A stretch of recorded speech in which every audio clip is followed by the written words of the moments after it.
Hello and welcome to the podcast. I am your host Donna. Join me as we deep dive into real and raw conversations about love, life, money and business.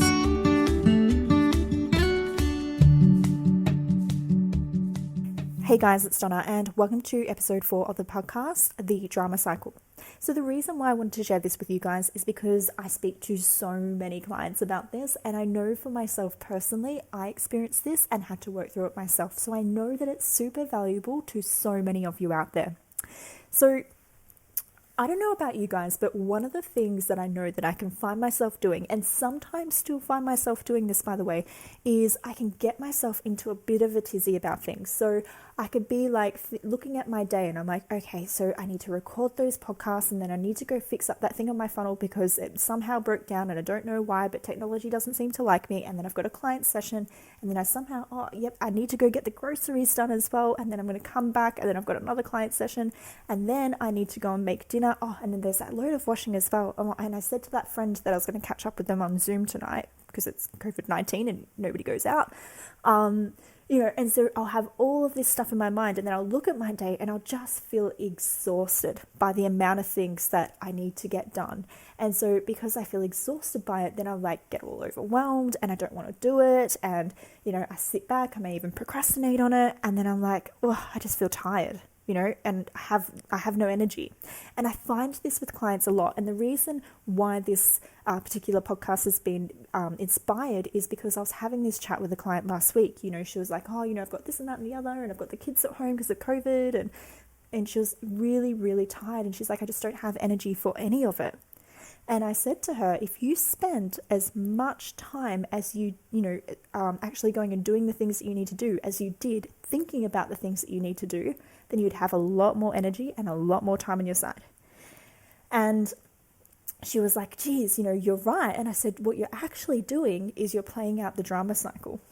And she's like, what's that? And I said to her, well, if you think about it, I don't know about you, but I said, when I look at my tribe, so when I say tribe, what I mean by that is my family background, there is a lot of drama going on there. So, whenever I speak to my mum, it'll be like, I spoke to your grandma the other day and she told me this and that. And then I spoke to your auntie and she told me this and that. And everything's a really, really big deal, And then she'll say, I went down the shops and, there was a big line out the front and I had to stand a meter apart. And, it was really, really, it took me a long time. And so now I have to go at, as soon as they open, because if I go as soon as they open, then nobody's standing there and all of this stuff. And it's such a big drama, right? And so what I did unconsciously is I'd unconsciously taken on that drama pattern that before I went and did something, I made it really, really dramatic. And so because of that, I'd find myself sitting there thinking about it, using all my energy thinking about it, not doing it, and then getting really tired. And because nothing happened, because I spent so much time thinking about it, all of this time kind of went by, and before I knew it, I only had this small amount of the day to make sure I got all of these things done, which added even more pressure. When I didn't do it, I then found myself shaming myself for not going and doing the things that I had on my list of things to do, during that day. So when we do this, guys, what happens is our energy really, really lacks. This is where we feel tired and lethargic and overwhelmed and procrastinate. And, this is where our mean girl voice comes in and starts shaming us because we've invested too much energy and time into the drama cycle.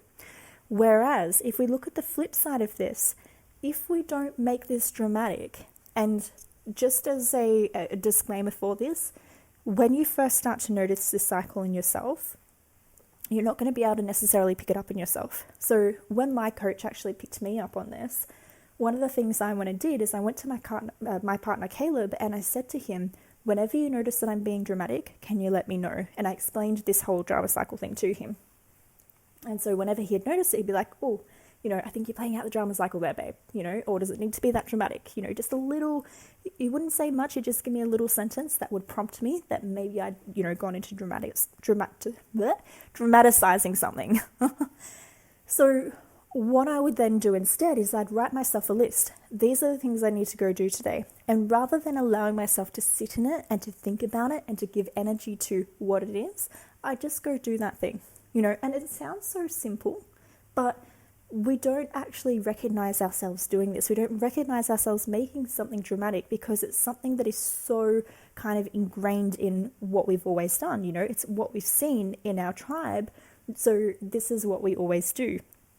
Now, the interesting thing is about this is when I stopped making everything dramatic, I started to find that I had a lot more energy. I also started to find that I saw it in other people. So, love my mum dearly, but when I jumped on the phone with her and I could, see she was talking about, this person and that person and all the things that she had to do, I could see the cycle playing out so clearly. And of course, I don't say anything because it's not my place to say anything. It's not my job to coach her as her daughter. I respect that that's her map of the world and that's, how she does things. But it also was this very clear thing of like, I don't have to be this way. I don't have to make everything big. It can be quite small and simple, and then I move on. And that's it. It's very easy. And when I allow life to be that easy, then I have a lot more energy and a lot more time to go and do things because I haven't been sitting on them. So guys, I just want you to, take a moment and, really consider whether you have been playing this cycle out or whether you're noticing it in maybe somebody else. Because when we do this as a leader, what happens is, it's not the most professional look, if we're making a big, mountain out of a molehill, basically, so it's not the most professional look as a leader, and it means that we don't get as many things done. So if you notice yourself doing that either personally or professionally, and usually if you're doing it in one, you're doing it in the other, then I want you to take a step back and go, well, cool, what can I do instead to take the drama cycle out, and even have your accountability person to, pull you up on when you are doing this thing, because it really does help.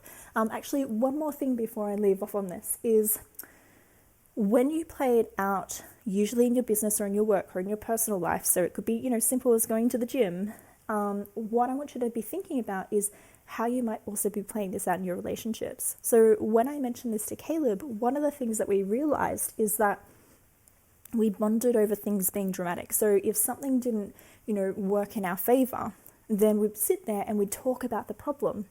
And then we caught ourselves doing it one day and we said, oh, we're both feeding into the cycle of feeding into the problem rather than feeding into the solution of what we can do.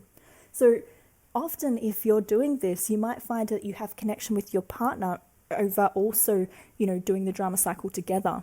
So it's really important that you can catch yourself out on this. So I trust that this was helpful, guys. If you did enjoy it, please subscribe so that you can hear more of the podcasts that are coming up. Also, if you wanted to have a bit of a chat and, get to know me personally, you can join me on my socials. My VA has popped all of the links below in this podcast, so feel free to come along, join there. I'd love to get to know you more. For now, I will let you go and I'll see you on the next podcast. Bye for now.